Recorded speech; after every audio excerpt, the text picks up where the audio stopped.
Whau kita Kumuhe whono ngā anga Ko eku Tau tapa Eiki alo o whamaia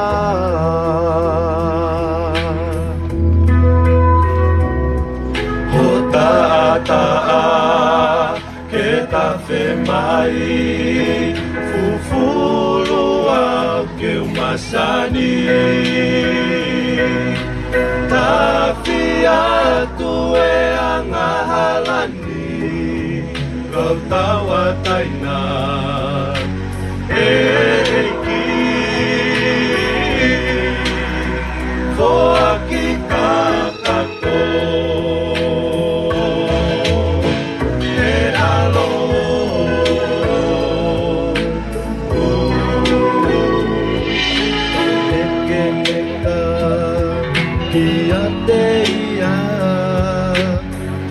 Mai ai hala Aki o okelesi Eiki alo o whamai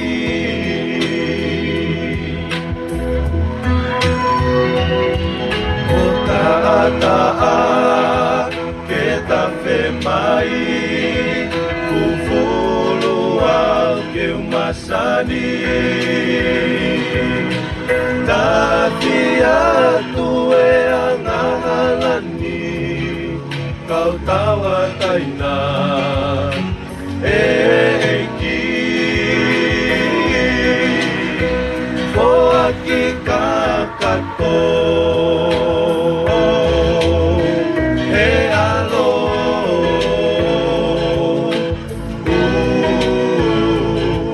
Ho taa ke tawhi mai Fufulu au ke umasani Tawhi atu e anga halani Kau tawa taina Eiki Foaki kakako He alo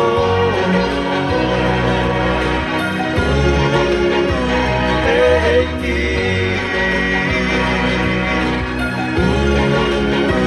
Kakato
maupe o tokoni ke omi malohi ke ui kunai ai tau ai fili i mamani eiki aki o ke lesi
Foki mai na kua mawepe ai taimi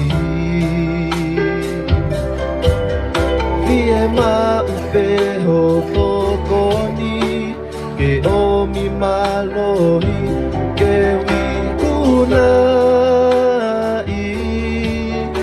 ai tau ai fili i mamani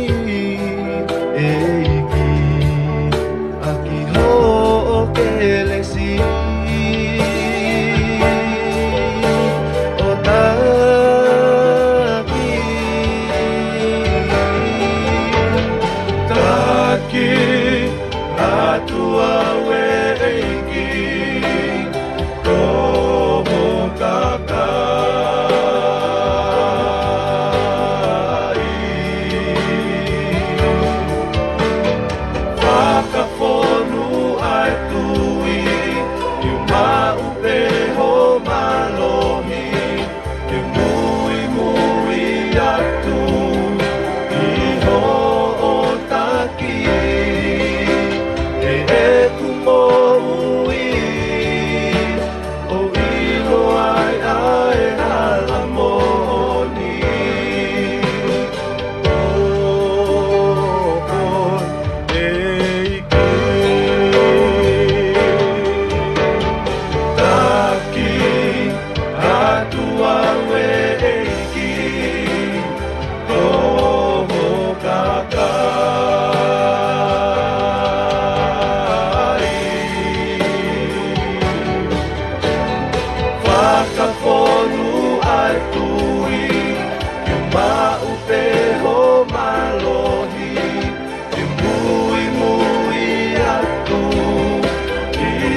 Kia te koe ke tā whoki mai.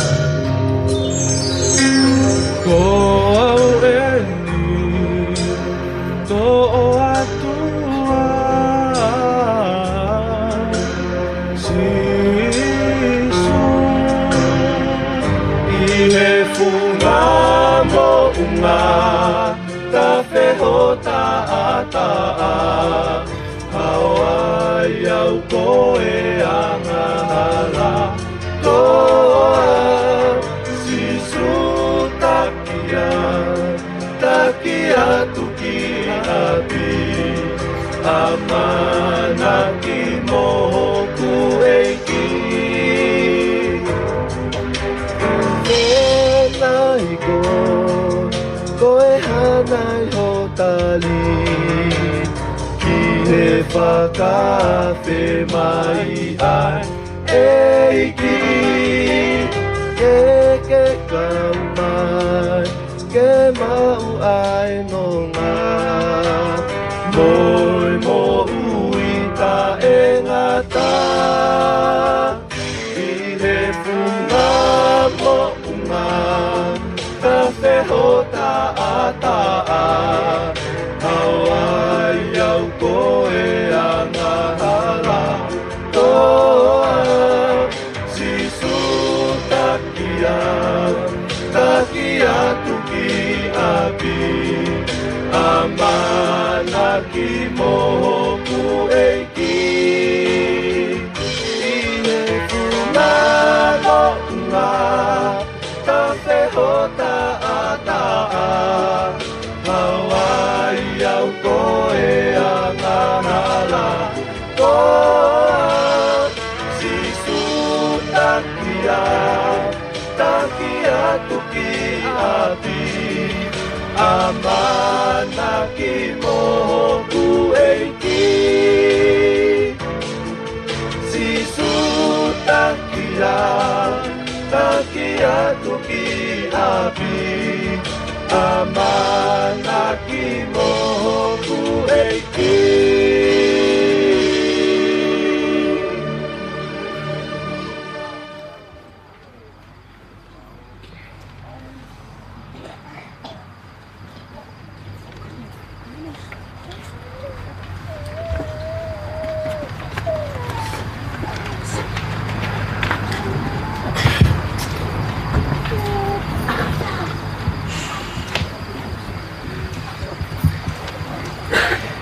Tangata tohi same. Ko si hova hok mama, mok whamaui, te mana mahe ki hai. Ko si hova hok whakau, te teki ki hai. Whatapu ki he awhio e tai ha mai, ho talotonga. Whatapu ki he ngatai whaiwhekau. Ko whatapu tan ki a mawhre o moho eki. Whatapu me ki he tuki moa, o au he tuki moa tau whata i he marmaru e ke ripikoi. Kaya tā ki a te au ke o whakahoko e whatongia o e whiawhini. Ia no tari lelei. Ai lau maari e kotoa peo tau kau i he whiawhini he maranga o tau amanake ki ai. Ko e tahai e whiawhi maho i ngai ni ke te tau tolu. Ngai tamai, ngai whae, kau taramou, pe au si ai tau whanau. Tau tui ko tau ngā ue kotoa pe, ko e ki o kune au whangatuku a mea kotoa. O tau whawhetai a kune kei hanga o me whainga mari o e mo ui. Ne kei o me whainga mari e ke te tau tolu ke tau whanongo ke ne wholofola. Pea au, pea moau, ai whili. Ko ia i he whiawhini o ko whamalo lahi atu.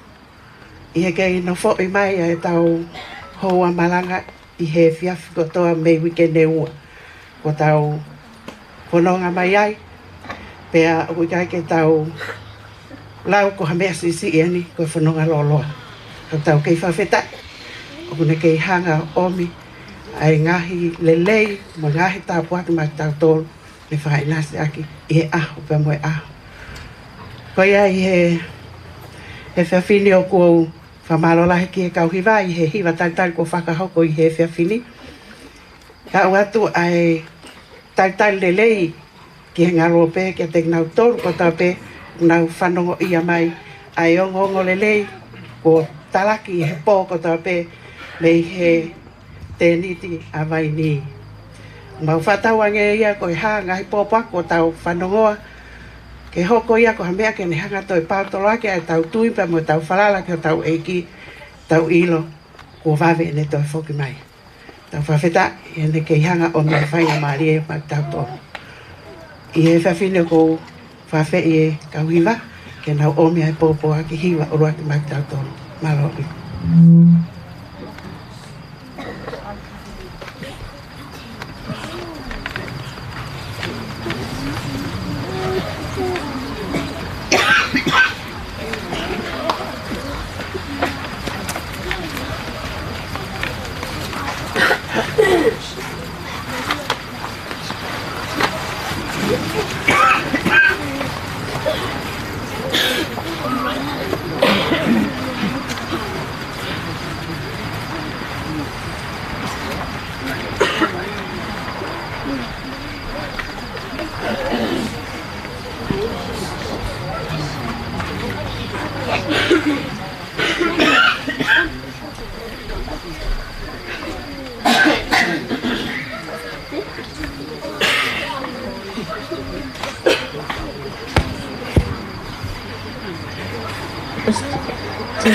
Just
te tau.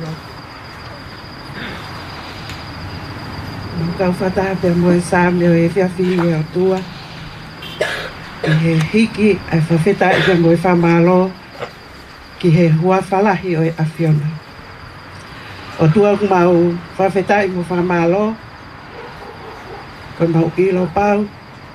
Nai kai ton ke a mau tolu a he whiawhiri. Ka koe ofa. Moe ope atu ho o kele si. Ko mau lawe monu ai. I he tāpua ke o mo ui he whawhikoini. Mau whamaro lahi ki a te koe. I ho to whahala. I ho hawhaki a ngai whiri mo ngai whaingata. Nai ton ke mole ai mau mo i a koeni. Ka mau kei kau whataha i e hiki. Ai langi langi ke a aupe ai koloria o tangata e tangata. E o tua i he whiawhi koeni. O mau toi kau whataha i he mau malo ai te niti koeni. Ke hoko atu ai mau tala, ai whekau, lahi mau whekau mau ingai a Fiona ko tuku mai ka te mau tō. Mau whamaro ai ki ho o ni hawhainga maari e te mau tō. Koe tai mi lahi ko mau whekau maki e ngāhi ngā ue. Oi māma koe ni. Mau whamaro o ke o ni haki tai mi ka te mau tō. Ke mau nofo, ke mau whatoka ngai. Ai ngā ue ka me whekau ai a Fiona ko tuku mai ka te mau tō ke mau whakatō. Ko whamaro e, o kei oange ai iwi, ka mo uirene ki ho tamai o e ki. Whaoriu, ke ne hoko ko hamea ngā ue ai a Fiona. E whakafou mai ai ho wholofola. Ke ongo maari e ki ke kau whanongo. Pea pehe ki a te mau tō hono katoa. Ko mau whamaro ate o tua. Ho tuku ke mau whakatoka i alu ai taimi. Tuku eiki ke mau whakafuafua pehe ho mau ngahi aho. He ilo te mau utu ai haloto poto. Eiki o mau hangatu ke te koe. O mau tolu ai kau whanongo. O mau tufi pe mau tānaki. O mau kole ho lau maria o tua. Ke hoko aonga ki he mau mo ui. Tuko eki ke hanga o whakamolu ai ngahi funga makani. Ke hoko ho mau ngahi lotoko ha kere kere o tau. Ke toa mai ai wholofola ku mau whanongo ia i he pō ko toa. Ke tupu, pea fua, pea utu ke mo ui o tangata. O tua i he whiawhini. O ku mau lotu. Ko hui ko nau tolu o ku kei he tua mo ui i e mama koe. Ma ui rape o tua, lahi a whiri, pe ku lahi pe moe ahi ahi. Ka koe mau kore eiki. Te ke imu ai whiri ke mama, pe ke awhi mai ke tau whi au. Ka koe mo oni, te mau hao ai pe mehe kovi, te mau mau ai ai lelei ai a Fiona, ko lelei o kula. Mau whamaro atu e o tua, ka koe mau lotu ia e whiawhini. Ke halasi. Ai ngahi loto po mau whanongo ia whataha ho wholofola. He a mau tolpe ke mau maa. Mo tō ai pula pula. Ka u ai a Fiona hano whafua. Ei ke mau lotu i he whiawhini. Lau maari e mau nioni. Ni ringi mai ho ke lesi. Pa ke nofo ia e loto, pe mo e loto ko toape. Tuku eiki ke mau ngau e whata. E te ke ilo e aki mau tolu ko ho whangau. Mau ilo eiki o ku i kai ke mama o ai whiri me he mau ngahi ngau. Kau kai kai ke kau ai a Fiona. Ka kula noa ai mau ngau rup whai. Tamai e mau lotu ke te koe. Mau ilo toi lahi ngahi a ke mau ho kosia. O mau kore ho lau maari e ke hanga o whakaivia i pēa hao tangata lea ke pehe ke te mau tolu ke whakatou katea ai tūtu i pe moe tāna ke o mau whai. Whaitampa ki na mai e mau whanau, mau kau whataha i hiki e whawheta i hoi whiawhini. Oanka te kinau tolu haloto lahi, oanka te kinau tolu haloto poto, tu ke nau whi au pe moe a Fiona, pe nau ilo koe le rei taha pe a Fiona e nau mo ui. mau whamalo atu. Ko wiko ngai tāpua ke hoi mo wiko ke hanga whakainasa aki si o mau ngai whamiri i aho kotoa. Mau whamalo lai kia te koe. Ko mau kore pe eiki ke hanga whamore ai mau ngai tono no mau ilo. O wika iai mau tāu e tā. Taki ata ki mātoro eiki e taloni aho ke resi. Pea ke whai aho mau whakainu. Me he vai ola mo uia e a Fiona. Mau kore katoa e ngai lelei pe mo e tāpua ki kotoa. Ia kalais ko alo ako mau whamo o. Tēnei.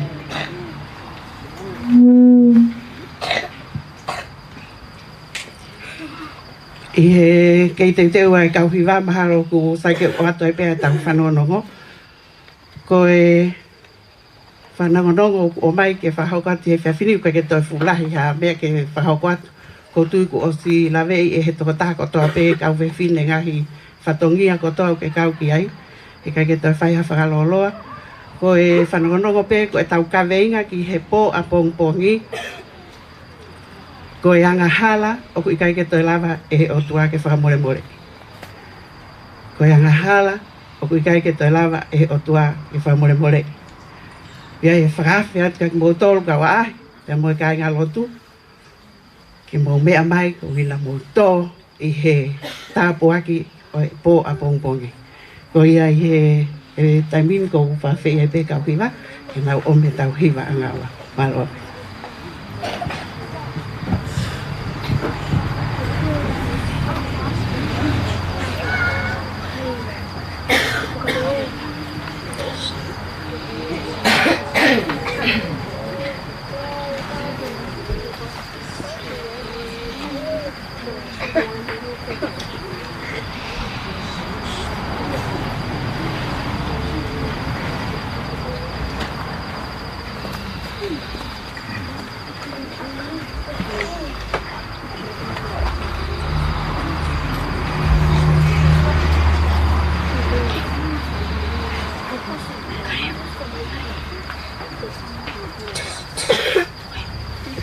Just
mare ia katoa pe fai whatongi e tau whangilonga i whanau he whiwhin.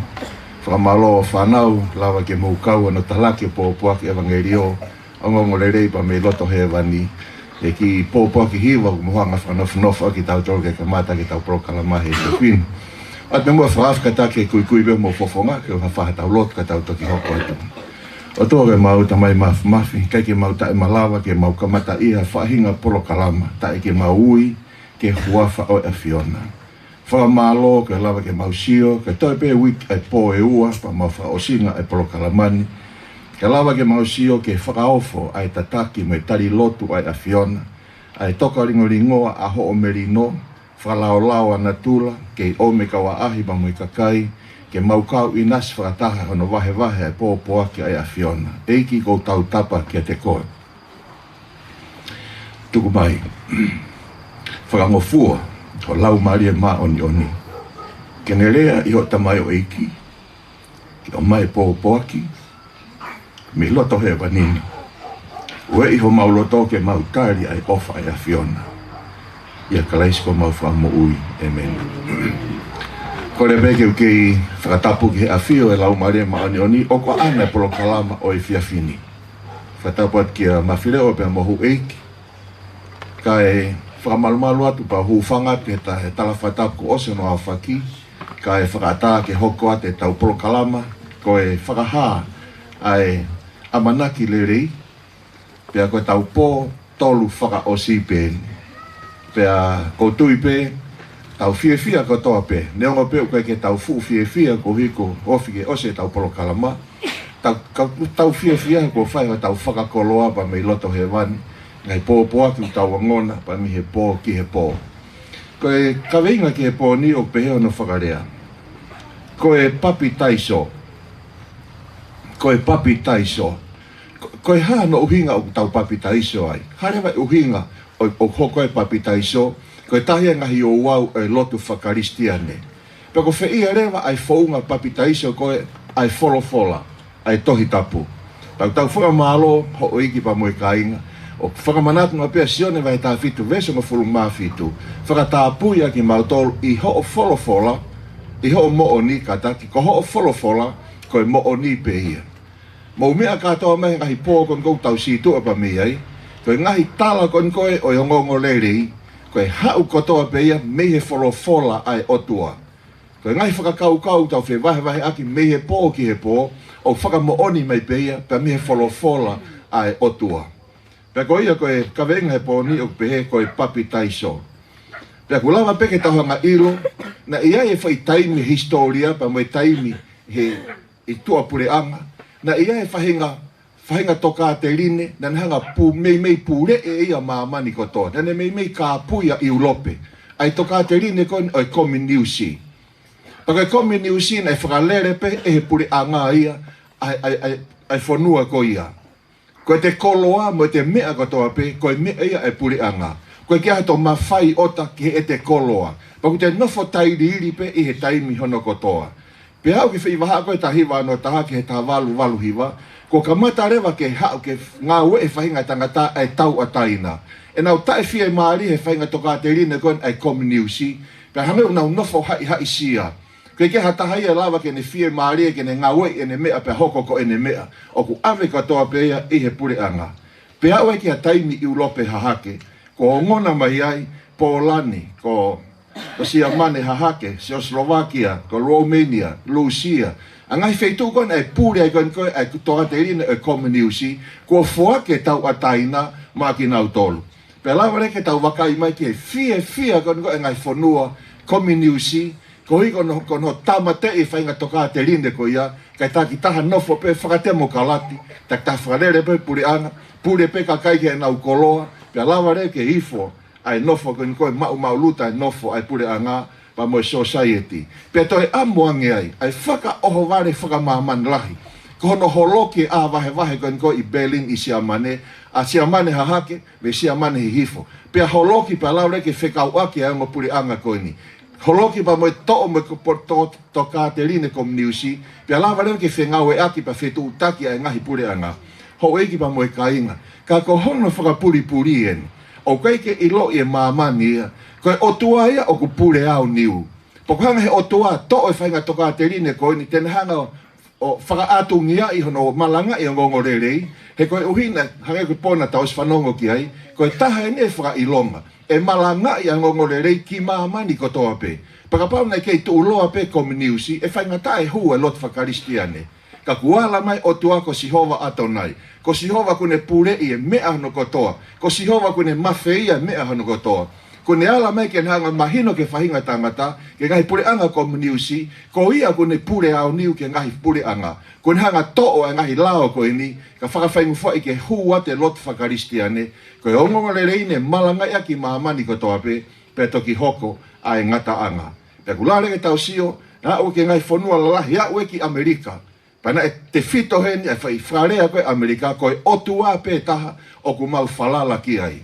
koe otua o whalala ki ai ai pure anga Amerika kuna hanga mawe ngahi tau ataina hanga mena kulave ki ai nenai ko Sihova atau nai ia na e a ana ai fo inga ue koe ni hono unua ki hono tā matei ta mo lava ke whakatau ataina e kakai ka e lava ke hua te lot whakaristiane e koe ngongo le rein hange keo whai ko koe he whiawhini mo wike ua koe ni ke malanga ia ki maamani ko toa pe koe mea whakamo oni ki mua pa tok haere mai ai eiki tohe ka whakahawa he ua ve stafitu pea koia koe o ku loto koe ki ai ke ne toota e totongi ai vai e mo ui hiriangi hono malanga i whakamaman lahi koe ngongo le reine malanga ki maamani ko toa pe koe mea whakamo oni ko koe koe ke whanongo ko koe koe ke ongo i ko koe koe ke tui koe ki ai ha ua toota e totongi ai vai e mo ui kono uhinga mo ui ta e ngata ha o toota e totongi taim koko whaafe me koe o tuaka ki tau tolu o kai kia toi me ea ko heke heka he funga a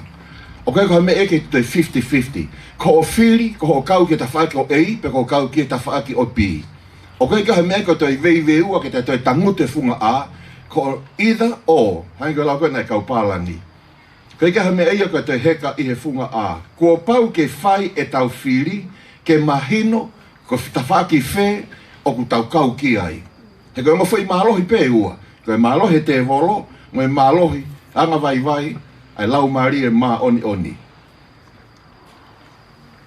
E anga whewhe rewa, e whakawhalala pa mihe ha, e anga kone e tau whiri, ke tau tari ho tau eiki. Whakahawa he ulaki vesi ni mapa moe vesi ono, ke ia te ia, na ane o whina i tau tolu, na ane o whai ki tau tolu. Pe ane hanga whakamaa ki tau tolu, me he anga hala ko toa pe. Ke ia te ia ai ongongo le rei. O makatu ungai e tau hanga tāri ia, pa mai whēlau lau na hanga whai. Pene ngauhi ki tau tolu koe ngahi tui, me kau taula eiki ki he otua, taim koe te tau nofa koe i he langi. Mo ene tamai, ke ia te ia ai ongongo le rei, mo e pure o tae ngata, pea tae ngata. Ke ia te ia e tau whaka apa, ke ia te ia e tau whaka malo, ke ia te ia e tau hounga ia, koe ngau e kawhakafa na nanga whai i he kolosi i kareware. Hoi pa mo e kainga, ke toi lawe peki i whakau kau koe ni. Poke taim koe pe kou lawe ki ai, kou whenga i ke ua toha kulo i mata. He taim koe na e ket semane a sisu e aho toa pule lulu. E ne tau tapa ki he ne tamai. Tamai, ka pau e malawa ke to'o ai puni pa mea te au. Ai tau mua koe ke ne haere mai ki he mamani koe ni o pekia koe ko tau tolo whahinga tangata. Ka pau e lawa to'o ai pu. Pake hanga to'o pa mea te au. Ka ua na whai hoku loto, ka whai peho whina ngalo. Na os mahino peka si isu ko ne misiona pe anaya. He kai ke toi lava e otua koe tamai ke ne toi to'o pe li liu, a ngai whau me misiona na ne whekau ea no alo ke ne hifo ki he mamani ko ni. Pahino whakarea koe taha. E si o lota tu ki ai, a tau tapa. Si onda palo pare mai ku ha. A tau tapa koe si isu pa ne tange tamai. Kau kea toi whaunga ki whakamo ui ai whekau malanga. Kaya te whaunga ki whakamo uia whekau ofa pepa tu mai pa mei mui. Peka whaunga ki whakamo uia kau who'ou ba me kau whine e iki. Peko paula la tu pa mohonoa peko timote mo mafileo. Kau kea te whaunga tam otua ke tamai. Paki hanga whakahoko ia. Ka o na whai hoku loto kai whai peho whina ngalo. Peko e uhi koe ne pehe. Ko ia peku hoa pea mo tau. Ke oange ke tau whaka apa. Oanga ki tai tau humo e tau lotu. Koe ngau e ka whakafa koe mai whitongi to unga ne whai mak tau tolu i he kolosi i kareware. Ko iai, koe papi taiso. Kai ke pehe ia, ko ta mā oni oni. Ko e papi tai soia ko no whakahā. Ko hanga whakahea ke ātakai mo society. O kai ke ta mā e tauhata e kimen, ko e ngau e ka whakafa kuku ni hanga whai. Ka koe ta hanga whakahā ai foaki ka kato, ai tuku lolo ai mo ui, i he hounga ia whakawhetai eiki, ai ngau e ka whakafa kuki hanga whai. Ko ta whiri ko ke ta whau he vai baptaiso, ko ta hanga whakahā ke he otua, o ta tuu o kau whakatahapa mo kalaisi, o tari e whailau maonga onga na ni hanga o whai, i he loto hounga ia, loto whakawheta ia. Ko ia, ke alu aki mautolu o whakalotui ai ngahi pure anga kotoa pe. O papi taiso aki nautolu i huawhai tamai moe alo, moe lau maria ma oni oni. Ho iki pa moe kainga, ko e papi taiso ko i o wau to tonu ia o e lotu whakaristiane. Ko sisu tonu ani, tai mgona nei maamani ai, na ne whakakouna pa ne whekau e ne ka wakonga, ko e tahain ho mau misiona mahu inga taha. Mo o malanga i ngongolelei, hangai ko whai ko eni. Pea ko ia ko e tui pia mo papi taiso. Mahino rewa ko e papi taiso, ko e o wawia o e lotu whakakaristiane.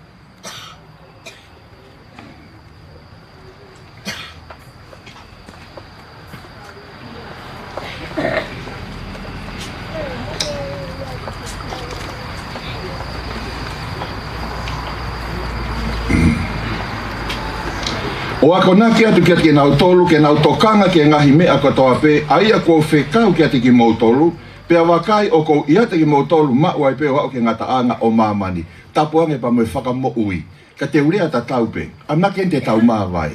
Ka ku lotua mau wha amu ke mau tokanga ke ngahi mea katoa pe na e ako i ka te ki mau tolu, na mau whanongo ai, ka uarewa ke au ke he ngata anga. He koe mea angoa te toko ni ki tau tolu, ke lawa ke tau hua te matapā mata i tofe. O ka pau te tau talia pōpō aki pa tau talia a kalais ko e kia o e tau moui whakafounga e tau fou i he vai o e papi taiso. Ai o ke papi taiso he mena ku lawe ki ai anenai. Ko o hanga whakahā mahino ke atakai ki mamani peko haipe. Ko whakahā mahino o ku ke tuu kākaiwi ke kau whakatahapa mo eiki. Whakahā ki ai ho hounga ia. Ho whakawheta ia ngau e ka whakafa kuni hanga whai. Paki whakamahino ka setane o ku ke kau koe pa moe eiki. Lahe ngai whaunga kehe o e paptaiso. Kei paptaiso e ni turu tāpenge koe i he ulu koe ni o e pepe. Kei paptaiso e ni ihi o ku o ia tuli hopo pa te ko mai pe ai peha lolo o pani aki o turu tāpenge ke he ulu. Lahe ngai whaunga kehe ia o e paptaiso. Kaka e whehu i lewa. Ko fe ia ai whaunga papi taiso na uhinga kia sisu. Mo alo a ko i malangai, ko ia ko e tui pia papi taiso. Ko fe ia ai whaunga papi taiso ko ia na uhinga kia sisu. Tama e whesoa vai whaaba mo e vesnima. Ko e eiki pe e taha. Ko e tui pe e taha. Ko e papi taiso pe e taha. Ko e eiki pe e taha ko kalaisia. Ko e tui pe e taha ko e folofolaia. Taha pe mo oni. Pa koe papi taiso o ku tahape. Tau sio na hanga pe e sisu, koe whaiako le rei tahape ia. O ku ni hanga tā e sipinga, ke lava ke mui ki ai, a ene whanau ka wakonga, mo ki tau tolu e kuonga whaka osi ko eni. Ko sisu tonu eni, pea ihe ene i ngahi aho kotoa, pea ihe ngahi aho ko ia, na e hawa sisu me i Nasareti o Kāreri, pea papi taiso ia e sione i soatani. Piana fai papi taiso sione foki i enoni o ofi ki se elemi, ka uhina i ai vai lahi. Piana e hau e kakai o papi taiso. Whataonga i koe tahe ngahi mea papi taiso, koe papi taiso ihe vai lahi. Ai, mai nipe ki tau tō koe papi taiso nei fai ihe vai tafe soa tani. Ka hamea nei hoko e tai mwene papi taiso a sisu, nei aluhake le vaia, mihe vai. Matui aluhake mihe vai. Nei fai papi taiso ihe vai lahi. Pea aluhake le vai a mihe vai, pea wakai ko mawai ua ai langi kia te ia. Pea mamata ia ke lau maria o otua, o mariu hifo hange, ko lupe o tuu mai kia te ia. Pea iloange, ko leo mihe langi na e pehe, ko hoku alo ofa anga eni, aia o ko fie maria lahi ai. Koe uhi koe whakanofo e he otua, a sisu o Nasareti ake a lau maria ma oni mo e maa lohi. Sai lau peke mahino ki tau ko tai mone baptaiso a sisu ko ta si pinga pe. Ko mahino tau tau to ya ki ana ko baptaiso ia ko whakato mala ki fa more e te anga hala. Ne kai kia me pe ia ia sisu ta pange pe moe. Ne kai ki fa anga hala nei hau pe. Ka ko ele ko nei fa e sisu ko ku fai e ni ko ta e si pinga ke mo molo mui vai ke mo topu vai taha pe mo au. Pake fonga baptaiso pe ia taha tang mai ko eiki pe taha koe tui pē taha, koe papitaiso pē taha. Pa koe whaunga papitaiso to tonu whakatohi tapu ene, nei uinga kia sisu, mo o ako paka nau tui pē papitaiso ki nau tolu, ai koe nei whai koe sisu, i he nene tāsi pinga aki. Tai mua nei whanonga tā Filipe pa mo iunoke, ngahi tala noa penta o ngā maheni ki ai. Pe tai mua na whanonga atu koe hala, na na hoko atu ki Hawaii. Ha mea nei hoko, pa pehereu he iunoke, wakai koe vai eni, ko hau ta ofe ke oua teu papitaiso. Whataonga e tari koe nikoa Filipe. Pia pehere wa e Filipe. Oku le rei. Le rei ia. O ka paupe, o kuke, tui. Aki holo toko toa. Sai pea iu noke. Ka koe mea koe to mua, whai koe ki mua pa whai koe papitaiso, ke tui, ke eiki ko sisu kalaisi. Pea mo ngahi mo oni a ene wholofola, mo e lulu tenga kon ko o si whai i he tēni tini, me he pō ki he pō. Ko pāu peke tanga whakaha o ku tā tui ki ai. Hoka to rewa na tala noa, pea ne rea rewa o pehe. O kou tui, ko sisu kalaisi, ko e aloia o e otua. Pea whekau e ia ke tuu sari o te, pa ne na o hifo whatau osi ki he wai a Filipe pa mo iu noke, pea ne papitaiso i ai. Mahino rewa, kau aahi, hou eiki wa moi kainga, koe tahai e fua mea koe ke tanga ko whai. Kono mui i peia e whaino hino koe ne whae sisu. Mua malanga e ngongorerei. Koe a koe e tui mo papitaiso. Kua pau ke mua e te tui. E te tui ke o tua, ngahi ngau e ka whakafa na hanga whai, me ngahi toka te ria ne kon kua koe ka ki tau tolu, me he pō ki he pō, pa me he ne wholofola. Pia ko na o hake, pa me he vai. Mana tui whoku, koe papitaiso i he vai lahi, ka ti tau toki hoko ki ai anai. Ke mahino, koe papitaiso, ko hono uhinga, ko hono whakangoto hifo i he vai. Kono tanu i he vai, pono whakangoto hifo i he vai. Ka uhinga e papitaiso. Kono whekumi koe ni koe kau archaeologist, i he ngahi whare lotu koe o e kuonga ki mua, ngahi senturi koe ki mua. Pea lawa ke nau whakatoka ngai ai. Whakatau ngai angi ko Filipaien, koe whare lotu ni Filipai, he ulaki senturi, o nau hanga whakatoka ngai, neongo ko holo e ngahi whare koe ia, ka nau hanga whekumi o iloi, o ki ai pe ngahi tuu angai, o ngahi vai papitaiso. Aia na nau hanga mui i mai, ai papitaiso koe koe nei tāsi pinga aki e kalaisi. Whakatau ngai e whare loma koe ni, o kuofi pea ke whare koe ke whare lotu koe ui koe St. Peter's Cathedral i Loma. Toi whekumi koe koe he kau archaeologist, nau hanga rewa i loi, na e to i ai pe me ngahi vai papia i loto ai. Kefu whare maalunga koe koe Leaning Tower of Pisa. Nau sio kai i loto, pe ke whetukan koe i Toake, i Turkey, lava ke nau whekumi pa nau sio, tāna i ai pe u vai papia. E ngahi siasi koe kimua. Ngahi vai papi, tatau pe mo e mea koe ne tāsi pinga ke sisu, koe whakamere uku koe tanu i he vai okulahi. Sai, palare ke tau sio, ngahi whare loto ene, ngahi whanua ke i Lucia. Wakai mai ki ai. Tau tahawhi en hire pe kia ngā kalaisi. Nā hanga o ilo i ai, ta koe tui koe ni ko Viltema, ko Viltema koe o Lucia, na e papi he tau tahawhi hireange pe kia a kalaisi.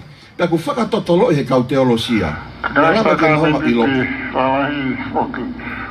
Mange pe koe o me ai. Koe papitaiso. Tambo homo a eki. Pea koe yamasaka mi koe mi. Unatu. Hangatonu. Whatoos. Kia sisu kalaisi. Koe waki. Aia. O kumahin ka peki motor mo lava a lea whakakarisi. Ko lea papitaiso ka hemi whai lea whakakarisi. Ko he papititso. Ko tuinga, ko unu ke ngālo ki lawa.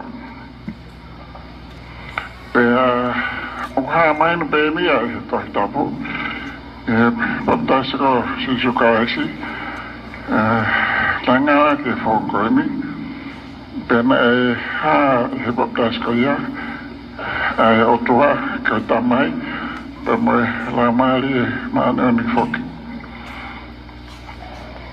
ai ko waki si te pueni i hono lawa che foco e si giocais un fai a fantastico ya e fantastico e la mari ma non Konoa, ke samet ke mi ai formata lagi ai tori na ka posto. Prima che fu tomare la roba o papta so. Che fatta fuochi e na moi moto na tupu moia. Che ja moi fo Hanya ko ipsele Paula que loma un po que muy que mate en muy motoa que muy en muy fo y pequia me perio me tu a uno formo entonces sabe me te no o mai iki une toto famoi famana mai que te toto essa realmente que hano uaki pero fataha no realmente que mi que como ella na lava que e popo cristiane koto en mo mamani per me lava foki Mamãe, eu tô aí, mamãe, corre-me, mamãe, corre-me, que mãe, fala mal e revan. Tapang pe mo tamatu I ko hunga fonua, ke lawa ke tau sio, ko ne rea mai ko ini, ke whanongo ki ai ahono kakai. Ka pau te hinga whato ngai, ko ne mio e ne tō fola aki, hau ko tō pepe me tohi tapu. Mea koen koen aku lawe atu ki ai, koen hanga lawe mai koe papita iso, pe mo sakala meniti. Ongo fo I o wau la lahia e ua, ok na tau aki tuhu whata osi pe ki a kalaisi. Ok na tuhu ko toa pe ki he pe ki a koen koe a kalaisi. Pano hinga ka oku kehe pe papitaiso, oku taha pe papitaiso, oku totonu, aini koe na tau sio ka e fesova he whapa mo e vesi nima, he koe whakamanatu ia ai pe ki a kalaisi. Ka pau te ke whiri ke mui I he vai o papitaiso, ko whakamahino ia, oku ke tari na e pe ki a kalaisi pe ma au. Whakataonga ane, koe tamatu I eni. Na ane hanga mui ai mea koe na ne tui ki ai, tapuange pia moe kone si ane unga whanua. Ka nene ha ere ia ki soatani, o ne alupe ke ne papitaiso ai pa moe taahine kuini. O hangarewa o mai ngahi I misi whakataata ko ni ke mahino ka ki tau tolu, na e tui ai tamatu I. Ke papitaiso, moe sakala meniti whakatohi tapu, o ne wholofola mai aki, ke ongo Ongo foi o wau lotu ko ini, o na tau aki tuhu whato osi pe kia kalaisi. Ke ne pe kia, ko hiko ki tau tolu whaahinga o e tangata. Ka pau, mea panga pe kwa ki fu asilere I atu eni. Ka ne e whaiwhekau ko sione kami, e siasi ue siriana, na e hoko ne ta hiwa ua. Siasi ue siriana, ka ne whae e papitaiso kon koe I he vai lahi. Mui e ia ai papitaise kon koe ai tohi tapu. Pai taimua na si mea mai ai whaiwhekau kon ki tongani, na e whairewa ai whewhusiaki, wako ilo e na iai hange ha tautea, na e whai ki he whaiwhekau koe ni.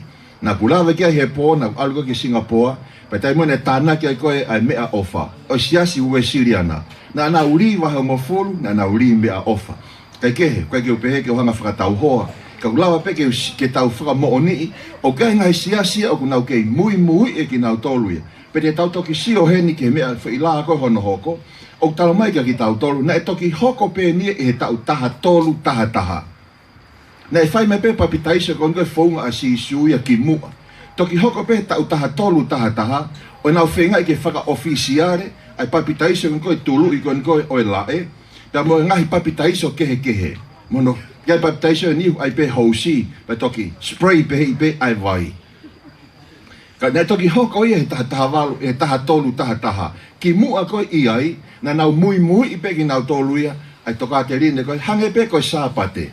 Ne e luaki sāpate tōki la a, tōki me he tō e la a, ki he tō e la a, ki mua pete kaka Konstantaine koe tolu a taha, o ririwe sāpate. Ka ki mua iai, ne tau i sāpate pe kakaya, ai sāpate koe ne whikau he otua, ke mau tau ho mau sāpate, mei he fiafi, ki he fiafi.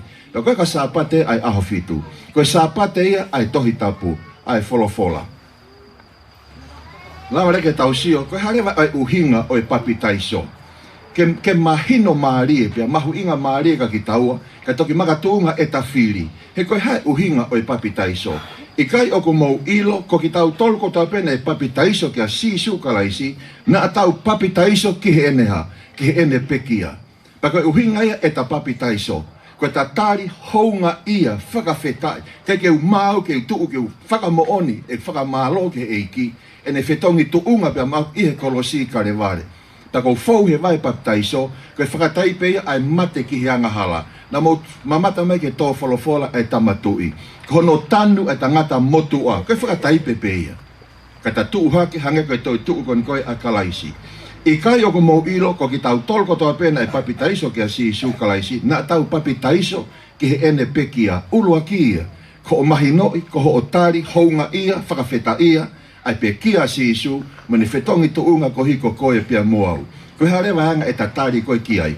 Koe mea uhinga koe ki ai, o ki kai ko te tauhi sāpate, koe ko ta whai totonu, ko hiki ta maua e mo ui ta engata. Ko ta whai ngahi o wau to onga mo ui ko ia, ko ta whakahounga i hanga kon kou lave ki ai. Ko ta hanga whakahounga i whakamālo ki he otua, ai ngau e ka whakafa ko hanga whai maki taua, i he kolosi karevare. He ko ia pefo i matapā e lava ke tahua ki ai, ke nani o i tala ofa, ke hewa ni kone teu teui. Pea ko ia ko tau tanu whakataha mo ia i he papitaiso ki he mate. Hange pe koe pe kia kalaisi, koe whakataipe koe ho aurifu koe lalo i he vai, koe whakataipe ai tanu e tangata i motua. Tau ke tuuhake i he mo ui fo ou. Koe uhi ke hange ko hono whakotua kalaisi me he mate, i he mālohi o i tamai, ke pehe whoke whelakai i he mo ui fo ou. Ai o si mahine koe tātuhen koe papi taiso, te ke ngata pe koe te whakamanate pe kia kalaisi maata, ka koe mate ki he toonga mo ui whaianga hala ki mua. Manatui, na kulave ki ai ane pō. Te ke hanga whakawhehoa naki, ka pō koe fwoi sigareti. Ka pātu ta kei piki ke sigareti. O whakawhehoa naki me fwoi mo ui ta e ngata kuhange o toa teu i maki taua. Pe ta kei piki ke fwoi hina alo kaholo. Whakawhehoa naki pa moe mea te ke mamata hamata whanongo ha te ringa pe hou ki ha loto. Ai masani e mo ui ta e ngata. Hangahe o toa teu i maki tau tolu. Tau mai o toa tau ataina oi whiri, ke ta whiri i he pōni. Ka kau lotia mu wha amu, ka inga pa moe kaua ahi. Ke lava ke ta whiri whakapoto poto. Ke ta hounga ia he ngau e ko whae kalaisi, pe ta whiri, ke ta tuo kau whakataha pia mo ia. Koe mata ki he toonga mo ui whaianga hala. Koe tahe uhinga oi papi taiso. Kono ua, koe tanu e anga hala, i he whai toka oi vai. Koe whakataipe pe ia. Pako hono tolu, koe aluhake koe mi he vai, pa te a ewa rewa, i he mo ui oku fo ou. I he mo ui oku fo ou. Omi me lui ofisi, ho tau lui ofisi siasi pa mi Amerika, o tala mai, koe mea ngaue evangelio, mea ngaue evangelio, ola le rei taha. Pakai ke toi fuu totongi paanga lahi. Ko o lifestyle, pa mo eku lifestyle. Ko toonga mo ui, pa mo eku toonga mo ui. Koe fwoi mea ngaue, ola le rei taha ia, e lava ke ngaue aki i maamani i he ngahi ahoni. Pea ku hoko i he tengo ta aruhake mi he vai o e paptaiso, pe ta a ewa i ha mo ui oku fo ou. Ko as whananga tanda iti whai kau ne tala mai. Ongo mātua koe, whaka ofa, sia ke liu kawa ai mo ui. Whine eiki koe, whakalaka ai mo ui. Whakawhetai ki he eiki. Koe ngahi ongo kou tau whie mau, he tau whanonga. Koe to onga mo ui en kou nofo a ewa pa mo tau eiki. Koe papi taiso. Oua te ke tāri koe ke mā oni on. He haere me pēr si isu e te he kai peke ta mā oni ki taua. Ka koe papi taiso, ko hono uhinga, ko ta fua ki ka kato ki taua ki he eiki. Patuwange ki he eiki ki o mai ene mā oni o pulu aki ki taua, pa toki lau rewa ki taua, koe mā oni oni. Ihe mā oni oni a kalaisi. Ko ia ai. Oua te ke whakawhisi ngai, ka pau ke whie baptaiso o pehe, koe anga halao. Te utari pe ke taimi totoni. Hange koe lau koe te hokai vesa anai, koe kuonga tu maari e peeni. O ku omi he papi taiso a e ongo o e tau ataina. Tau ataina me heanga hala ko o stanu whakataipe koe i he vai o e tap taiso. O ko mahi papi taiso e malohi whakalau maari e whoou ki he mo ui. Hena e mariu hifo e lupe ko au hifo e lau maari e mani oni ki he mo ui a sisu. Whakataipe ki peta ngō tak whoa he vai papi taiso. Tanu e anga hala, tanu e mo ui motua. Asi hake he mo ui o ku whoou. A ewa mo kalais, pia whaafare mai lau maari ia te ki taua. Pa koe utai kunai me he aho ki he aho, kono nofo ia ki taua e lau maari hange koe na mariu hifo ki a sisu. Ko here meu hoko kahiriane ai papi taiso. Ulo aki utana mai, whamore morei e tauanga hala ko toape. Pea toki pehe e pita ki atki nau tolu. Whakato mala pea mo taki taha papi taiso i huafa o sisu kalaisi. Ke whakamore more ai ai anga hala pea te mou mao me fuaki o i lau maari e ma oni oni. So ange koe fo i pare, pe koe tāpu aki o i fo he vai papi taiso, whakapapau ko whakamore more e ta anga hala. Pe ko hono ua, e fuaki mai no lau maari e, ke lawa ko ta mauanga malohia ke tai kunai, ai oho ai whiri. O fotu mare lau mare man, o ku fuaki mare ai lau mare ma ne oni ke ti tau tolo, ko no si lave koe ki ai. Pe au hake re vai mi he vai, pe ane mamata ko mawai ua ai langi, pe mariu hifo ai lupe lau mare ki a teia, o hange koe lupe. Hange peko te amu ta fo he vai pap taiso, tau ngau ta tau ataina, tau ngau ta fia. He ko hiu hae rifo e lau maari o no fo whare e te ki taua, he ko ta sino, ko whare tapuia o lau maari ma oni oni. Pea toki pehe e pita ki atki nau tolu, whakato mala, pa mo taki taha papi taiso, i huafa si isu kalaisi, ke whakamore more he o mo anghala, pea te mo mau me fuaki o lau maari ma oni oni. Koe papi taiso, na ulave ki ane nei, ko eo wau anga mahenia, o i lotu whakakaristiane. Peko si su tonu beni, na nhanga sita pai pa nhanga whakamahino i ka ki tau tolu, koe konga ia, mahu inga ia, o i lotu whakakaristiane. He koe tala ofa eni kia tiki mo tolu, mo o mou whanau. Pa mo ki nau tolu ko toa pe o ku mama o aia ko toa pe e ui ki he eiki ko tau otua. Ho eiki pa mo e kainga na kulave ki he pōkoe na umarangai ko a he vani. E ngata pe e ta nofo whamiri a ki taua i he mamani ko eni. Ko iai, enjoy! Enjoy ho no fo ho se panite mo waifi mo ho whanau. Ai ke mo hau ke eiki ke mo fie ko me o se taimi. Ko he vani e ta mai te tau ririu ko toa pe toa ko e kau a ngelo. Ika ke te whai ha nofo pehenia. Pa ku ongo ngata e motua fine motua, hau ko teu ko ho mo ui. Pa hau po lotu i ke me anga ke o tua ke hanga lotu i ho se paniti. Kai mahino pe ke tau tol, hange ko lau kon ne omi me ului ofisi. Mahino ko ofi haere mai eiki, mo ngai whaka ilonga. Pa ko rea koe na mai koe me ului ofisi, ko taimi ke tau pack up e tau suitcases. Ko taimi ke tau teu. Tau teu e ngai family. Ku se paniti pa mo waif, sia ke fofonga ho o whanau. Ko tui te ke fie kau whataha pe mo e whanau, i he fie e pure anga kuhang he eiki, o teu ma ke tau tolu. Ka e whakawhalala, e whakapoto, ai whiri koe te tahanga o whai. Pakai ke ngata pe ai, osi koe whaikonga tole paptaiso, koe taime uhang he toa ohi ki taua, kono ngahi foha, mono ngahi ofe fine. Te kon koe a loma wahe walu, kono ngahi foha, mono ngahi ofe fine. Paka ne foha ohi ki tau tolu. Peka pau rewa koe ne foha ohi ki tau tolu. Tā oku tau foha ohi whakataha pepe mo kalaisi, pia lawa ke tau hoko ke kau ea hoko ki hono taloni. O ka pau te tau fohe vai paptaiso, whakatomala, fohe vai paptaiso, kua whakamore more tau ngahi anga hala. Hau e lau maria maani no ngawe ome malohi pa tau a ewa pia moia, o teu ati ke tau whiloaki, pia mho tau eiki. Pia koki nau tolu na e mau fia ene rea, na nau papitaiso. Sai whakatonga iane. Nau toko na nau tautou whanong he malanga koe a pita mo e kauakonga. Nau toko na nau mau fia ene rea, na nau papitaiso. Pia ihe aho pe ko ia, na e liriwai ai toko taha, ai toko tolu afe nai. E aho e koe o e pentekosi, ihe ngau e koe e lau maria ma oni. Paka ke ngata piai, na nau tuu mau ihe akonaki, ya koe folofola ai otua, mo ui whaalotu whekumi ke ngai kikite. Pia lawa ke nau tuprekina whakalau maria. Mo nau whekina, mo nau whelotua aki. Pia na e whakaului he e ki ati nau tolu, he aho katoa pe, aki nau tolu kua whaka mo ui. Pe tai mbuona e malanga koe ka wā konga na iai pe ni ihia na nau tari e pōpoa ki aho kotoa pe. Hono lui mai ngai lau marie fo ou ke siasi o ka apostolo. He kuhange o ku taha pe ai sino ka ku lahi no ngahi kupu. Pe koe ngahi kupu kotoa pe o sino pe taha. Koia o ku lahi. Ka koe sino pe taha o ku pehe pe foki a kalais. Pono whakarea koe taha. Ke osange paptaiso te ke aluki fe ia. Koe sino o ku taha pe. Koe siasi o ku taha pe. Koe po whaka osi ai po toko naki. Ko fe ia ai siasi o otua. Ho eiki pa moe kainga.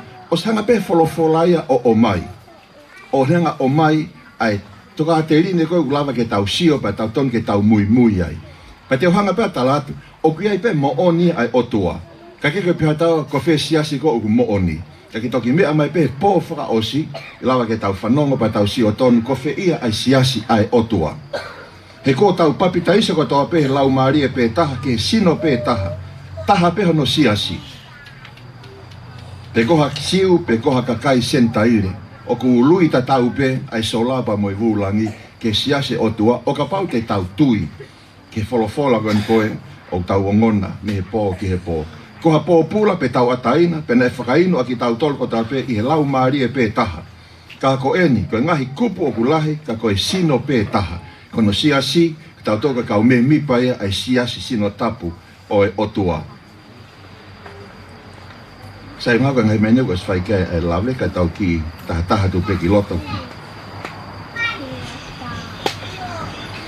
Sai, ko toi whehu ia nei taha.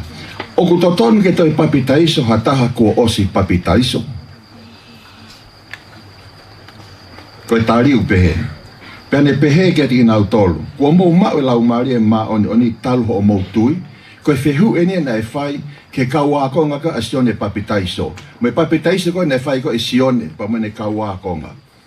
Ha eka ngerewa e paula. Koe te mai na mou papitaiso ai. Na mou papitaiso ai ai lau maari e maa oni. Pena nau pehe ke a teia. O ke eki ai te mau whanongo pe o ki aha lau maari e maa oni. Sai whataunga e ango si kaua konga koe a sione papitaiso. Na mau papi peka neke ke whahinohino mau toi ke mau ilo o kia halau maari e maa oni. Pea pehe e ia kia tiki nau tolu. Pea ne mau papi taiso rewa ki he ha. Pea nau pehe ke papi taiso a sione. Ke whaimahino pe na mahe ka wakonga ai papi taiso ko mo yako naki ko ne whai e sione. Ka keke nau ilo e nau tolu ke osange papi taiso hange kon ko whainohino ko ne whai e au hifo rewa lau maari o whaofare. I he mo ui pa tau a ewa rewa pe a ui tau toga ne whanau. Koe kau ea hoko ki hono taloni. Pa whare rewa e paula tange paula. Pa toki pehe rewa e paula. Koe mo oni. Ne papitaiso ake sisu ai papitaiso ki he whakatomala. O ne pehe ki he kakai ke nau tui ki a teia e whakamui mui i a teia ai ako sisu kalaisi. Pea ihe e nau whanongo eni na nau papitaiso i he huafa o eiki ko sisu. Pihona te whakarea koe taha, ai whehui koe nei whai. O toton ke iaha ni iku na os papitaiso, ke nau toi papitaiso. Koe tari iyo. Ka pau nei whai pe papitaiso, ne teke fu maa usia. Ai ilo kongo ke mau he taimini. Pena e maa usia, kau taki heba me sai stepu ki he tafa aki. Kau tau ngoi he ui pa moe ngau e ma e lau maarie, koe mea whai te riha pea au ke kanga whai ai whiri. Pea ihe e nau whanongo e ni, na nau papitaiso i huafa o eiki ko sisu. Koi ai, ka pau na nau osi papitaiso, pea nau mawahe pe me hala totonu, pea nau whe mau ke nau toi foki mai ki he tākanga. Whika ua, koe kau karistiane whakatāpui, pea kua nau toki ilo ai mo oni wholofola ai otua, pea whakaamu ke hoko koe me mipa o i kakai tauhi fono ai otua, pa koe rewa hao totonu, o ka pau te ke loto ki ai, ke toi fou i he vai o e papitaiso. Ka rewa mahu inga o e papitaiso, si su tonuen, koe mo oni, o kou tala kia te ki mou tolu. Ka pau e i kai whanau i tangata i he vai, papitaiso ia. Ka pau kai te ke papitaiso i he vai, mo e folofola, maka tuunga ta papitaiso, ko hiko ta mahi no e mo oni e folofola, umalanga i me he pō ki he pō. Koe maka tuunga peia o e papitaiso, i he vai pa mo e folofola. E i kai au pito whaahu ia ki he pureanga o e otua. Kai kehe, kai watu pe nia ai folofola. Ka tuanga peke o tua ke toki whai ao whangatuku ho tau whakamaui. Ka koe wholofola tonu a sisu. Ka pau peka ke ta papitaiso i he wholofola, ke ta tui ki ai, pa ta amanaki ki ai, pa ta fou he vai papitaiso, hanga wholofola tala mai e ikai o pito whaahuha taha ki he pure anga oi o tua. Mana tui koe papitaiso, to mua whai ai whakatomala. Pe hoko ki ai pa mo te tui, pa te toki fou i he vai oi papitaiso. Ai pono whakarea koe taha, o koe ke ta papitaiso, he koe ke ta tui taua. O koe ke ta whakatomala, sai pe tau ke ta nofo pehepe. Pako tui koe uhinga koe, ai tō wholofola koe nei whai, e ho tau whakamoui. Ko ia koe e tui, mo papitaiso, ko ia pe e moui. Ko ia pe koe e tui, ki ane wholofola, ngahi ka venga ngok malanga i pa mi he pō, ki he pō. Ko ia pe koe e tui mo papitaiso, ko ia pe e moui. Ko ki tā noa na ki ima tāpure ko pita i pōlani. Na e mau he kansaha no utohu whangai whakatapu. Pau te waki ko ene mate, ko ene rea na e pehe. Hei, tuu laka ki mua. Laka ki mua. Pake mui ke eiko si su kalaisi. Pia ke papitaiso. Hena e papitaiso pa toki mate ko ene pita. Tuu laka ki mua. O te wha sio ke mui. Pake mui ke eiko si su kalaisi. Iho o fou, i he vai e papitaiso. Koe aho fia taha peia, aho o mo ui. Ke whaka mo oni a pita, tamau eiki na e puke, i he kansa. Wakai ko eni ai kuonga tu marie. Wakai ko eni ai aho o e whaka mo ui. Whakatawange peke tau o ngona ai reo ofa, mo e whaka awhi u whai koe sisu, koe aho ni pe, i ho whanongo. Whakatawange peke hoko eni koe aho tu marie koe kia te koe. Pe wakai koe aho pe eni o e whaka mo ui. Pea koe hau ke whakatuai ai, tuu o papitaiso, mo whakamaa koe mi ho angahala, pea ui ke huafa o e eiki. Ko ki nau tolu eni ko nau hau me he mamahi lahi, pea nau fō ho nau o hinehina ho nau ko futo o tōlofa, i he taa o e lami. Pea ko i ai o ku nau i he mua nof, ai koe ni i he koe te nau o si fōu he vai papitaiso, ko whamore nau angahala, ko taim koe haere mai koa si suta mai, ta ko ia o kunau i he mua no whai eiki o otua, o tau hia i he aho bango e pō i hono whare tapu, uhinga ni ki he wani. Ngai whanua ni ko miniusi, lawa ke tau si o hen ko lusia e. Ko me whaina uhinga kia nei he kamata koe e malanga, hono hanga he otua to o koe ngahi a wahe. Ka whakangofua ke hu ai lot whakaristiane. He koe pōpua kia koe ni e malanga i ki maamani ko tope, koe mea whakamooni, ki mua pa ni toki ha ere mai. Alan ki Lucia, tau sio ke toko lau iafe ai kakai, whanua e taha koe kaunga api pe ki Lucia, Hungary. Lahi me papitai so ai. Ko Filipaini koe taha ia whanua tuu ki mua, e whakaului lau maarie. Ai kau karistiane, o au pe ke papitai se toko taha afe, i he aho. E ngahi ngau e whakamisinare kon goku whai i Filipaini. Kake ngata pe ai, ko Afrika. Pako osi ilo i ko Afrika o ku vave taha, pia toko lahi taha. Ka koe vave taha e ka ului papitaiso i Afrika. Ai, whanongo kongo e ka kaipo e manau fie mo ui, he nau whanongo kono talaki ai ngongo rerei. Pia whai campaigni pe taha, hange kon kou tau whai koe ni. Whai campaigni pe taha i Lucia, na e papia kataki i Afrika, na e papia e toko ua mano. Toko ua mano i Afrika. Ho eikpa mo e kaina, he kai kei tatari mai o tuaia pe te tatari pe i kai. O ku move one o tuaia. Taku lama ka tau sio ke ngai whanua i muri, ai kainga ku nau whanongo ke pōpō aki, pa ku nau tari, ai pe kia ne whae kalaisi o nau fou i he vai o paptaiso. Ongo whanua tō ki moa ne ua, ko Afrika pia mo India, tae ngari. Ka kongo whanua ne ua, o ku wawe taha e koe e nau tari, me toko lahi taha e kau papitaiso, whaka aho. E hirianga e nau whanonga ngahi malanga pe hen hanga u whakarere koe. Kai ka ngata pe India, ka ngai whanua kehe pe. Ai tari he kakai, ai pōpō aki, o e ongongorerei. Taho ke konga whaka osi, koe ui eni. Ka koe kou ke ongo e ku ngā te lau maarie, ke tari pa ke honga ia he pe kia kalaisi, i he kolosimo e whetongi tu unga koe ne hanga whai. Pe ka pau ko holo tō ia, ke ongoi, o ngau e pe hui e lau maarie ke te koe. Koe fie whaka mo ui o whahe lau maarie ke te koe i he pōni. O ku ui mai a hoku eiki. Mui mui mai. Mui mui mai ia te au. A hoko toa mo e ku ui. Hala kona neu fou ai. Pea li aki e ku mo ui. Koho mo ua neu totongi. Mui mui mai. Mui mui mai. Omi a ho o kawenga. E fua ia e hoku nima. Tuku mai a ho o falala. Pea e more ai a ho o irifia. Te uholo e au holo i mata. O ka pau te ke mui mui mai. Mui mui mai. Neongo ho o anga hala.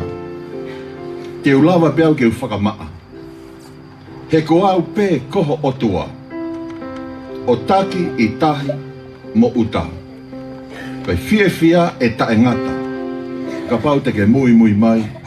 Pa ke mui mui mai. I longa aia o ku fie mo ui. I longa aia tene loto ke tui. E tari. E si isu. Ai taha pehe. Whamore mori. Ia kune kumi. Ai sipi na he. I longa ia kone ango i masiwa. Mau e koloa na ke tupu pia moia. Ka e tari e si isu. Hataha o ku pehe. He o kune kumi. Ai sipi na he. Whahawa he ua wapa mo i vesta hafitu. Pea pehe e lau maarie pa mo i taahine. Hau. Pea pehe moia o ku whanongo. Ke hau. Pea moia o ku fie inua. Ke hau moia. Pea koia koe o ku loto koe ki ai. Hau o to o ta e totongi. Ko os totongi ho ta mo ua.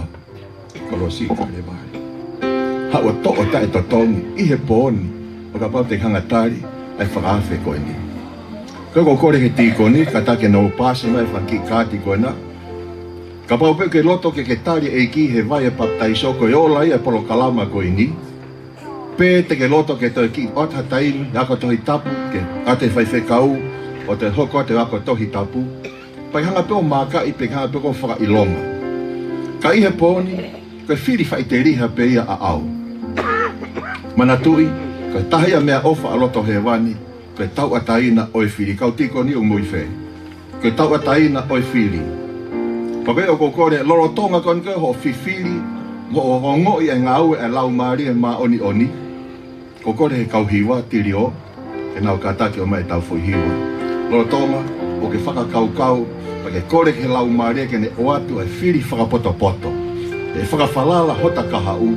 I e whiri utahanga whai. I he lolo tonga ni.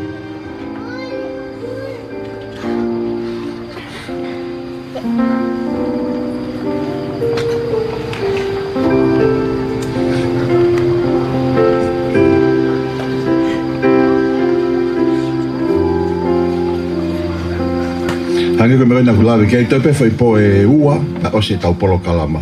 Ka pau kia mea taha o ku fie tokanga ki ai, ke hao fie mau tokoni, fie mau pōtala noa, lotonga ko ke iheni, te ufoki he tusi te wika hau, te fuku matak fie au pito. Ka pau te ki fie mau tokoni, whare i whakawhamiri, pe koe whare i whakalau maarie, e kohi ku toi si pe ai taimi. Ke whakatoanga pe hai kio whaita pekina ki mautolu, ai polo kalama koeni, ku tau tautou ahia mi he pō ki he pō, pa tau whanonga ko noa kone kina ki tau he lau maaria ma oni oni. Pa ko i hai ka ke whakamalohi, ka pau ku ke ongo i o ku ngau te lau maarie, ke lawa ke tari e whi lau lau na e whae kalais ke fau he vai e papitaiso. Hanga koe pōpua ki o e pōni. O te whakawhi ke te koe, o te hanga whawhi wheka o holoto. Ke tuange ke ngau e lau maarie, nā tu e lau koa, sere mai a wahe wahiwa vestahataha, koe te ki lawe iloa po ha mene ke ahia e malu o te niti koe nipa mo i polo kalama koe ni. Kau hanga e palo white o sere mai a tala mai, oku iai ai palani ai otua ki he taha kotoa pe. He kau tala vou, o ki ai palani ai otua ki a te koe. Ka ke hanga he otua whakamalohi i koe. Whakawhalala pe ho fie maua ene toko ni, ka oku iai ene palani ki he taha kotoa pe. Ko o tene whaafene e kau hiwa, pala tonga koe hiwa e kau hiwa, ka pau koho loto ia, ko ke tari e wheilau lau, eiko si su kalaisi. Tau ke keu fia ma teu pa mo ka kau karisti ane, ke tau whi loa ki pa tau hoko tangata i whanua, whewhine i whanua, ai pure anga oi otua, o wate whaafe, ke wha mo oni pe i he whanki i kāti koina o ku tuwha atu, la tonga o kore ke kau hiwa, taim kou nau māwai ke nau kātaki, o mai e tau hiwa.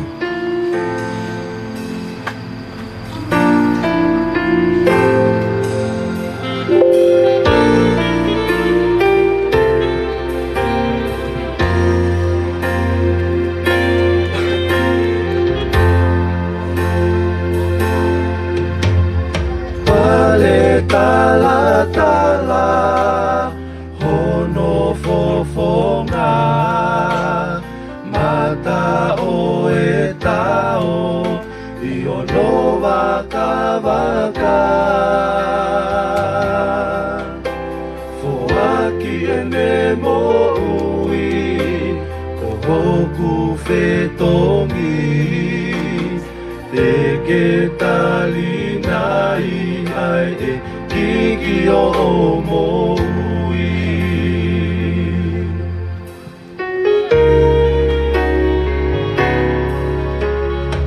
Oku a fio heni Aho tau eiki Oa e toloi Ta ulewa kei taimi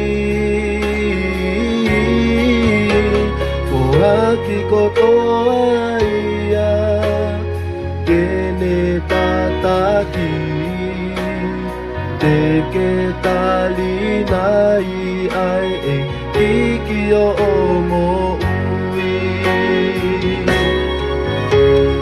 Ne anga fefe o filia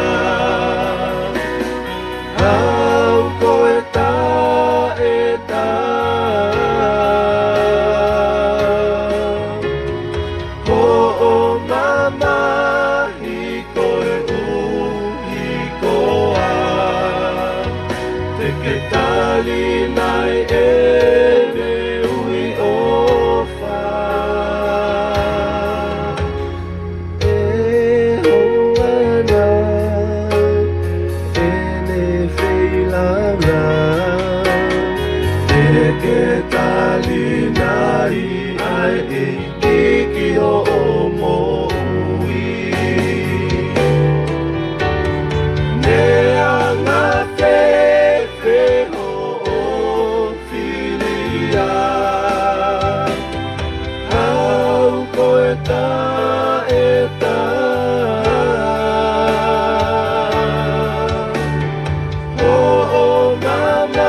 Te ke tali nai ai e kiki o mo ui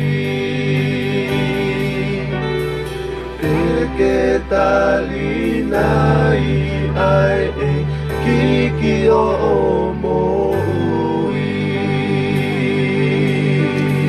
Ina iana whewhe ho whiri au, au koe tae tāu. Ho mamahi koe uhi ko au, te ke tari nai ai ene ui ofa. E hounga nai ene whei lau lau, te ke tari nai ai eiki ki ho o mo ui. Ho iki pa moe kainga koe, konga ui whaka o si pēni, ua korin tō waheona pa moe vēsi ua, o pēno whakarea. Wakai, ko eni pē ai kuonga tu maari e. Wakai, ko eni ai aho o e whaka mo ui. Ka pau ke ngoi walo ki koe lau maari e mani oni, koe tahai e ngau e lau maari e mani oni. Oa na ke hange ko akiripa. Ai rea koe nani hanga whai ko ke wha mei whaka hehe mai au ke utui. Kene kai kene tui.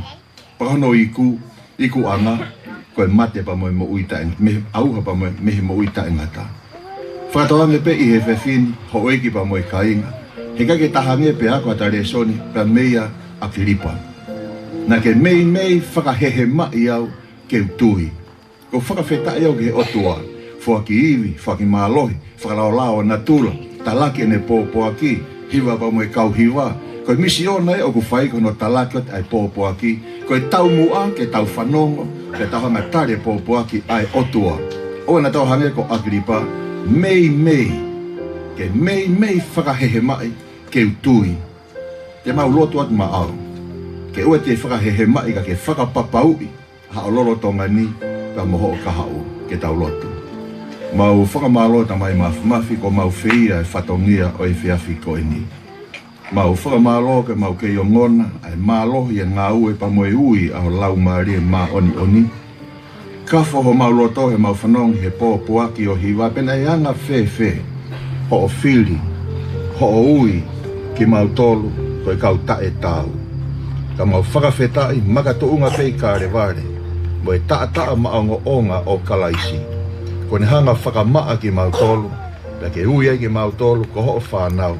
Ko ngahi foha mo ngahi o whiwhini, ko e kau ea hoko whakataha mo kalaisi, ea aho te ke haere mai ai. Eiki ki nau tolu ko nau whai ai whiri.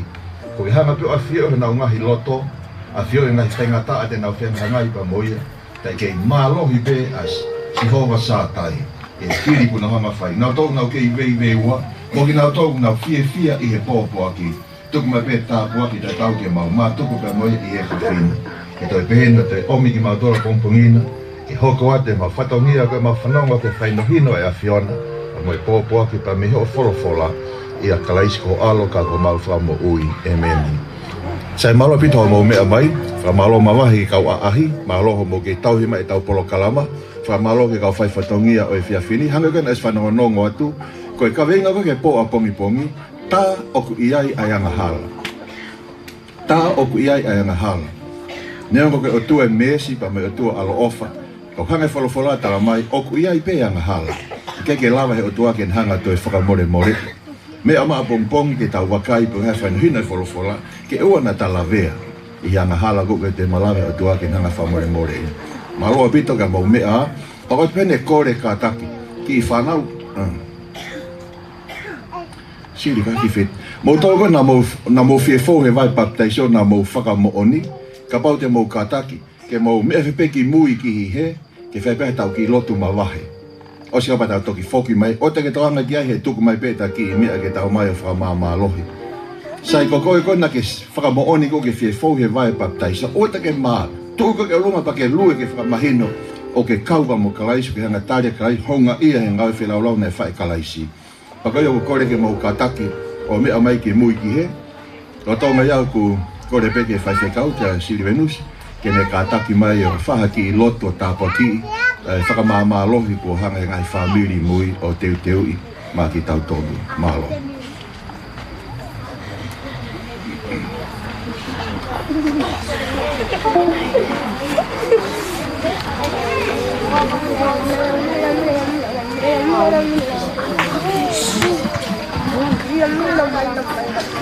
Ake whawhike rau ka whatahe lotu.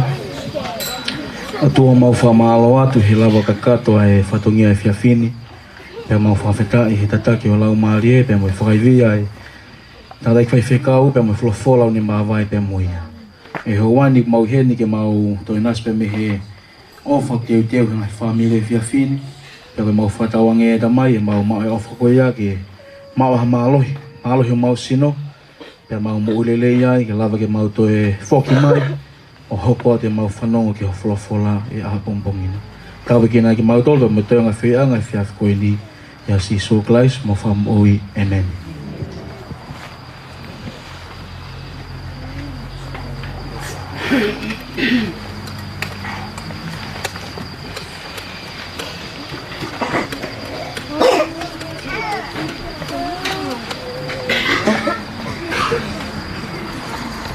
Ko whamalo ko lawai ai ko ngā uraki.